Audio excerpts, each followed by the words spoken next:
खबरों का पंचनामा देख रहे हैं आप। मैं हूं आपके साथ पूजा। हम लेकर आए हैं देश और दुनिया की 5 बड़ी खबरें जिसपे चर्चा के लिए मेरे साथ स्टूडियो में मौजूद हैं कैपिटल टीवी के editor in chief doctor Manish Kumar. Doctor साहब, बहुत बहुत स्वागत है आपका। धन्यवाद। सबसे पहले नजर हेडलाइंस पर। मिडिल ईस्ट संकट पर पीएम मोदी की मुख्यमंत्रियों के साथ बड़ी बैठक। वीडियो कॉन्फ्रेंसिंग के जरिए पश्चिम एशिया के हालात पर बड़ी चर्चा। रेल संकट के बीच सरकार का बड़ा फैसला। पेट्रोल डीजल पर एक्साइज ड्यूटी घटी। साथ ही लॉकडाउन की खबरों और सारे अफवाह को सरकार ने किया खारिज। जंग के बीच ट्रंप का बड़ा ऐलान। ट्रंप ने ईरान के ऊर्जा ठिकानों पर हमले 10 दिन के लिए रोके। बोले बातचीत बहुत अच्छी चल रही है। बंगाल चुनाव में यूपी मॉडल की एंट्री। दिलीप घोष बोले सरकार बनी तो अपराधियों का होगा एनकाउंटर। दिलीप घोष के बयान से भड़क गई टीएमसी। पूरे देश में रामनवमी की बड़ी धूम। अयोध्या में सूर्य की किरणों से हुआ प्रभु श्री राम का अभिषेक। पीएम मोदी ने किए वर्चुअल दर्शन। खबरों की शुरुआत में सबसे पहली बात पीएम मोदी की बड़ी बैठक की। ईरान और अमेरिका इजराइल के बीच चल रहे युद्ध को लेकर दुनिया भर में अटकलें लग रही हैं। आम लोगों के मन में सबसे बड़ा सवाल यही है कि आखिर ये संघर्ष कब खत्म होगा। जंग का असर कई देशों में भी देखने को मिल रहा है। इस बीच आज पीएम मोदी ने एक बड़ी बैठक बुलाई। पीएम मोदी ने सभी राज्यों के मुख्यमंत्रियों के साथ महत्वपूर्ण वर्चुअली बैठक बुलाई है। इस बैठक में चुनावी राज्यों के मुख्यमंत्रियों को नहीं शामिल किया गया। ईरान युद्ध के बाद वैश्विक स्तर पर बने तनाव और उसके भारत पर संभावित असर को देखते हुए ये बैठक काफी महत्वपूर्ण मानी जा रही है। खासतौर पर पेट्रोल डीजल सप्लाई, महंगाई, लॉजिस्टिक चेन और जरूरी सेवाओं को केंद्र और राज्यों के बीच में तालमेल पर चर्चा होने की संभावना भी बताई जा रही है। सर, जंग के बीच में पीएम मोदी की मुख्यमंत्रियों के साथ बैठक, एजेंडा क्या क्या है? देखिए, बहुत सारी चीजें हैं जो प्रधानमंत्री मोदी के इस स्टेप से समझ में आ रहा है। प्रधानमंत्री ने अपने भाषण में राज्यसभा में कहा था कि टीम इंडिया बन के इस मुसीबत से लड़ना होगा, और वाकई कैप्टन की तरह उन्होंने तमाम मुख्यमंत्रियों को बुलाया, बातचीत की। अब उन राज्यों के सेक्रेटरीज बात करेंगे ब्यूरोक्रेट से जो केंद्र में है। मतलब हर राज्य को बाकायदा ये इत्तला दी जाएगी कि आपकी क्या क्या जरूरतें हैं। जैसे केरल है, वहां चिंता होगी कि बहुत सारे लोग वहां फंसे हुए हैं। बहुत सारे राज्य होंगे जिनकी चिंता होगी कि हमारे पास पेट्रोल की कमी है। तरह तरह की मुसीबतें और प्रॉब्लम, और गैस को लेकर के बहुत ज्यादा लोगों में चिंता है। तो प्रधानमंत्री मोदी ने आश्वासन भी दिया, जरूरतों को भी सुना, और साथ ही साथ ये भी कि आपकी प्रायोरिटी क्या होनी चाहिए। जैसे अब अचानक से लोग गैस सिलेंडर को होल्ड करने लग गए, काला बाजारी शुरू हो गया, तरह तरह की समस्याएं शुरू हो रही है, एक क्रिएट हो रहा है प्रॉब्लम। अलग अलग सब राज्यों में नहीं, कुछ राज्यों में देखा जा रहा है, कुछ शहरों में देखा जा रहा है। तो इससे कैसे निपटना है, आपकी जरूरतें क्या क्या है, आगे क्या सिनेरियो है। देखिए, प्रधानमंत्री मोदी ने अपने भाषण में कह दिया था ये युद्ध लंबा चलेगा, और ये युद्ध लंबा चल रहा है। डोनाल्ड ट्रंप ने तो कहा था 4 दिन में खत्म कर देंगे, फिर ये मसला आगे कि 15-20 दिन में हम खत्म कर देंगे, फिर ये 4 सप्ताह हो गया, फिर अब 10 दिन का पॉज लिया जा रहा है। तो कहने का मतलब ये है, प्रधानमंत्री मोदी ने हिंदुस्तान के लोगों के लिए एक डिप्लोमेटिक रास्ता खोल के, हम अब ईरान से भी ऑयल ले रहे हैं, गैस ले रहे हैं, रूस से भी ले रहे हैं।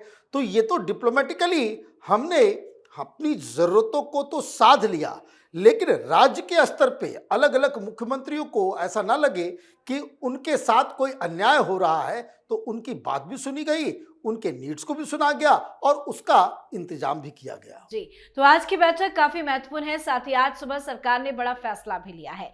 सरकार ने पेट्रोल और डीजल पर एक्साइज ड्यूटी में 10-10 रुपए की कटौती कर दी है। पेट्रोल पर ड्यूटी 13 रुपए प्रति लीटर से घटाकर 3 रुपए, जबकि डीजल पर 10 से शून्य कर दी गई है। एक्साइज ड्यूटी घटाकर पेट्रोल डीजल के दामों को स्थिर रखा गया है। साथ ही युद्ध के बीच भारत में लॉकडाउन लगने की खबरों ने काफी हलचल मचा दी थी। विपक्षी विपक्षी पार्टियों ने भी जनता को काफी गुमराह करने की कोशिश की, पर इन अफवाहों को पूरी तरह से खारिज करते हुए केंद्र सरकार ने साफ कर दिया कि देश में लॉकडाउन लगाने का कोई भी विचार नहीं है, स्थिति नियंत्रण में है, घबराने की जरूरत नहीं है। सर, पिछले 3-4 दिनों से काफी ज्यादा अफवाह फैल रही थी, सरकार ने सारे अफवाह को खारिज कर दिया। देखिए, ये मुख्यमंत्री ममता बनर्जी ने शुरू किया कि इस देश में लॉकडाउन लगेगा। कांग्रेस पार्टी के ट्रोल आर्मी ने शुरू कर दिया। लोग पूछ रहे हैं फोन कर करके, हम लोग से भी लोग पूछ रहे हैं कि क्या लगने वाला है, क्या लॉकडाउन लगने वाला? नहीं लगने वाला है। आप इस चीज को समझिए कि विपक्ष इस विपत्ति के अंदर किस तरीके से गिद्ध वाली राजनीति कर रहा है। प्रधानमंत्री सॉल्यूशन निकाल रहे हैं, ये प्रॉब्लम क्रिएट कर रहे हैं। अब अखिलेश यादव आ गए कि भाई 2-3 महीने के बाद सबको अंगीठी में ही, चूल्हे में ही बनाना पड़ेगा खाना, वो लेकर के आगे सब ड्रामा चल रहा है। तो खैर उन्होंने कह दिया कि 2-3 महीने के बाद ऐसी स्थिति आएगी, मतलब अभी ये स्थिति नहीं है, अभी ये स्थिति नहीं है।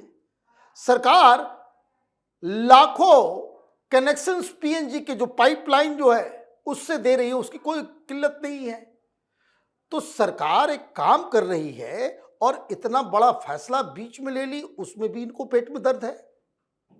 दुनिया में अकेले हम देश हैं जहां पेट्रोल और डीजल की कीमतें नहीं बढ़ी है, और तो और सरकार ने अपने हिस्से का टैक्स, जो एक्साइज ड्यूटी सरकार लेती थी, वो डीजल के ऊपर खत्म कर दिया और 13% से घटा के 3% कर दिया पेट्रोल में। तो आपको इस बात के लिए खुश होना चाहिए कि हमारे यहाँ एक ऐसी सरकार है जो इस परिस्थिति में भी बाकायदा जो जनता तक उसको पहुंचने नहीं दे रही है विपत्ति को। आप आसपास के देशों में देख लीजिए, आसपास के किसी भी, दुनिया के किसी भी देश में देख लीजिए। अमेरिका जिसके पास इतना सारा रिजर्व है, 27% जो है वहां पे पेट्रोल के दाम जो है वो बढ़ गए। पाकिस्तान देखिए, वहां आज की तारीख में 55% बढ़ा दिया गया, स्कूल को बंद, ऑफिस बंद, वहां लॉकडाउन जैसी स्थिति पैदा हो गई है। तो ये आप देखिए कि ये कुछ लोगों को ये पसंद नहीं आ रहा है कि पूरी दुनिया परेशान है और भारत में कोई परेशानी नजर नहीं आ रही है। जी, तो इधर अमेरिका इजराइल की ईरान से चल रही जंग के बीच में एक बड़ा अपडेट भी सामने आया है। डोनाल्ड ट्रंप ने कहा है कि तेहरान की अपील पर अमेरिका ईरान के एनर्जी इंफ्रास्ट्रक्चर पर हमले 10 दिनों के लिए रोक रहे हैं। डोनाल्ड ट्रंप ने ट्रूथ सोशल पर एक पोस्ट में लिखा कि ईरानी सरकार की अपील के मुताबिक मैं ऊर्जा केंद्रों को नष्ट करने की अवधि को 10 दिनों के लिए सोमवार 6 अप्रैल 2026 को रात 8 बजे तक रोक रहा हूं। इसके अलावा ट्रंप ने संकेत दिया कि बातचीत जारी है और प्रगति के संकेत दिख रहे हैं। उन्होंने कहा कि बातचीत चल रही है और बहुत अच्छी तरह से आगे बढ़ भी रही है। ट्रंप ने यह भी दावा किया कि ईरान समझौते के लिए गिड़गिड़ा रहा है। इस ऐलान के बाद पूरी दुनिया की नजरें अब 6 अप्रैल की डेडलाइन पर टिक गई है। हालांकि ट्रंप के इस बयान के कुछ ही घंटे बाद ईरान ने साफ कर दिया कि उसने ऐसी कोई भी डिमांड नहीं की थी। सर, ट्रंप पे भरोसा करें या ना करें, ईरान तो खारिज कर रहा है, क्या है अपडेट इस पर? देखिए, डोनाल्ड ट्रंप जब से ये युद्ध शुरू हुआ वो वापस अपने बयान को फिर से नहीं सुनते। हर अगले दिन वो कंट्राडिक्टरी बयान दे देते हैं। दूसरी तरफ जो बड़ी जानकारी आ रही है, 10,000 ट्रुप्स को ये ईरान में उतारने वाले हैं। ये जो बार बार आप एक्सटेंशन दे रहे हो, पहले आपने कहा कि 3 दिन का एक्सटेंशन दे रहे हैं, फिर आप आ गए वापस कहा कि भाई 48 घंटे में हम तुम्हारे एनर्जी इंस्टॉलेशंस को जो है तबाह कर देंगे, तुम्हारे वाटर प्लांट्स को हम तबाह कर देंगे। फिर उसके अगले दिन आप आते हो, आप कहते हो कि नहीं नहीं नहीं, अभी मैं 1 महीने का टाइम दे रहा हूं। फिर उसके बाद आज आपने 10 दिन का दिया। कहने का मतलब ये है कि आप करना क्या चाह रहे हो। तो ऐसे में यही बात समझ में आती है कि ये ईरान को और पूरी दुनिया को गुमराह कर रहे हैं। ये सारी बातें के साथ साथ आप नाटो को भी गाली दे रहे हो, अपने दोस्तों को भी गालियां दे रहे हो कि भाई ये कायर हैं, ये इन्होंने गद्दारी कर दी, हमारा साथ नहीं दिया। फिर उसके बाद आप कहते हो कि भाई बातचीत भी चल रही है। आप एक तरफ ट्रुप्स भी उतार रहे हो, बातचीत का दावा भी कर रहे हो, और वैसी बातचीत कि जिसमें कोई है ही नहीं। भाई ईरान कह रहा है कि हम कोई बातचीत करने के लिए तैयार नहीं है। भाई आपकी बातचीत हो रही है तो किससे हो रही है? आपकी भाई खबर आई कि नहीं, आरागाची बात कर रहे हैं, उसको हिट लिस्ट से बाहर कर दिया। ईरान ने कहा नहीं हम तो मारेंगे उसको भी, जैसे ही पता मिलेगा उसको हम मारेंगे। जो जो नेगोशिएटर्स है, जो उसके आर्मी जनरल से रोज मारे जा रहे हैं कोई ना कोई। तो कहने का मतलब ये है कि ये वॉर गेमिंग कर रहे हैं, इनका ध्यान कहीं और है, लोगों को भटका रहे हैं और ईरान उनके बहकावे में नहीं आ रहा है। सबसे बड़ी बात यह है, ईरान की लाइन क्लियर है, वो बातचीत नहीं करेंगे। 15 पॉइंट पाकिस्तान के जरिए पहुंचाया गया, 5 पॉइंट उधर से आ गया, मामला वहीं पे खत्म हो गया। तो ये जो डोनाल्ड ट्रंप जो बार बार एक्सटेंशन पे एक्सटेंशन दे रहे हैं, वो दरअसल ये बता रहे हैं कि उनको टाइम चाहिए ग्राउंड में उतरकर ईरान के 3 आइलैंड्स जो पर्शियन गल्फ के अंदर हैं उसको कब्जा करना, ये उनका मकसद नजर आ रहा है। जी, अब बात पश्चिम बंगाल की। वोटिंग की तारीख नजदीक आते ही पश्चिम बंगाल की राजनीति गर्मा गई है, जमकर बयानबाजी हो रही है, चुनावी प्रचार भी चरम पर है। इसी बीच बीजेपी के वरिष्ठ नेता दिलीप घोष ने कहा कि अगर उनकी पार्टी पश्चिम बंगाल में सत्ता में आती है तो पुलिस में पूरी तरह से बदलाव होगा। राज्य पुलिस अपराधियों के खिलाफ यूपी स्टाइल में एनकाउंटर करना शुरू करेगी। खड़गपुर में चुनावी सभा को संबोधित करते हुए उन्होंने कहा कि 4 मई को नतीजे आने के बाद प्रदेश में अब कुछ बदल जाएगा। जो पुलिस आज माफियाओं के साथ बैठकर चाय पीती है और भ्रष्ट नेताओं की चमचा बनकर काम करती है, उसका चरित्र बदल जाएगा। बीजेपी की सरकार बनते ही पुलिस उत्तर प्रदेश की तरह एनकाउंटर स्टाइल में काम करेगी और अपराधियों को सलाखों के पीछे डालेगी। सर, यूपी की बात हो रही है, पश्चिम बंगाल में योगी स्टाइल से क्यों टीएमसी में खलबली मच गई है? देखिए, जनता तो खुश है, टीएमसी परेशान है कि एनकाउंटर होगा तो गुंडों को होगा। अब गुंडों का एनकाउंटर होगा, ये काम तो ममता बनर्जी का था। समाज में एंटी सोशल एलिमेंट्स हैं, उगाही करने वाले माफिया, डकैत, गुंडे, बलात्कारी अगर समाज में हैं तो किसी भी सरकार की ये जिम्मेदारी है कि वो उसका अंत करे। आपने किया नहीं, आपने इसलिए नहीं किया क्योंकि बंगाल की जनता तो यही कह रही है कि सब तो टीएमसी वाले ही हैं। तो कहने का मतलब ये है कि ये जो दिलीप घोष ने बयान दिया, ये तो सीधा सीधा इसका मतलब यही है कि एक एक चुन चुन के टीएमसी के गुंडों का इनकाउंटर किया जाएगा। 4 तारीख को रिजल्ट आ जाने दो। This is what it means. और इसलिए ममता बनर्जी बौखलाई हुई हैं।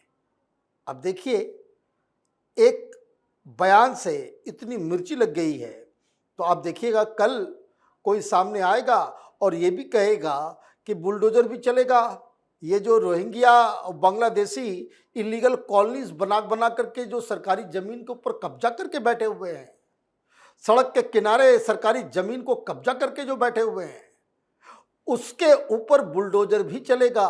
तो मतलब यही है कि बंगाल में योगी अभी तक पहुंचे नहीं, लेकिन योगी मॉडल बंगाल की राजनीति में जरूर पहुंच गया। जी, अब बात आज की आखिरी खबर की। हिंदू धर्म के प्रमुख पर्व में से एक रामनवमी का त्योहार आज पूरे देश में बड़ी श्रद्धा और भक्ति के साथ मनाया गया। रामनगरी अयोध्या स्थित राम जन्मभूमि मंदिर में रामनवमी के पावन अवसर पर आज भगवान श्री राम के जन्मोत्सव का भव्य और अलौकिक आयोजन हुआ। दोपहर ठीक 12 बजे अभिजीत मुहूर्त में सूर्य की किरणों ने रामलला के ललाट पर सूर्य तिलक किया, जिससे पूरा मंदिर परिसर दिव्य आभा से आलोकित हो उठा और श्रद्धालु भाव विभोर हो गए। सूर्य की किरणें रामलला के माथे पर लगभग 4 मिनट तक पड़ी। इस दौरान प्रधानमंत्री नरेंद्र मोदी ने भी रामलला के वर्चुअल दर्शन किए। सर, 4 मिनट तक श्री रामलला का सूर्य तिलक वाकई में अद्भुत था। पीएम मोदी भी बड़े भावुक थे। सारे लोग भाव विभोर थे। ऐसा नजारा और अयोध्या नगरी में आज जो भीड़ उमड़ी थी, क्या कहने हैं। ये समझिए कि 10 साल पहले, 15 साल पहले जब यूपीए की सरकार थी, तब कोई सोच सकता था कि आज जो दृश्य, जो माहौल अयोध्या में देखने को मिला, इसके बारे में कोई कल्पना तक नहीं कर सकता था। ये प्रधानमंत्री मोदी ने अचीव किया है और सारी दुनिया ने इसका जो है वो इसका दर्शन भी किया। लेकिन एक बात जो कहनी है कि रामनवमी है, हिंदुओं का पर्व है। अभी ईद गई, कोई प्रॉब्लम था? कहीं कोई किसी ने पत्थर मारा, कहीं कुछ हुआ। लेकिन ऐसी क्या बात है कि हिंदुओं की शोभा यात्रा निकलनी है, हर जगह मीडिया वाले भी तैनात है कि यहाँ कुछ गड़बड़ होगा, वहाँ कुछ गड़बड़ होगा, डर लगा रहता है कि भाई कहाँ कुछ हो जाए। ये वातावरण ये उचित नहीं है, और ये इसलिए होता है कि हिंदुस्तान में कुछ पॉलिटिकल पार्टीज हैं जो इस तरह के घटनाओं के बाद जो लोग डिस्टरबेंस क्रिएट करते हैं उनके बचाव में उतर आती है, इसलिए उनका मन बढ़ जाता जी है। बहुत बहुत धन्यवाद सर बातचीत के लिए। धन्यवाद। तो खबरों का पंचनामा में आज के लिए फिलहाल इतना ही। देश विदेश की बाकी खबरों और उनके सटीक एनालिसिस के लिए देखते रहिए कैपिटल टीवी। हमें लाइक कीजिए, शेयर कीजिए और कैपिटल टीवी को सब्सक्राइब कीजिए। नमस्कार।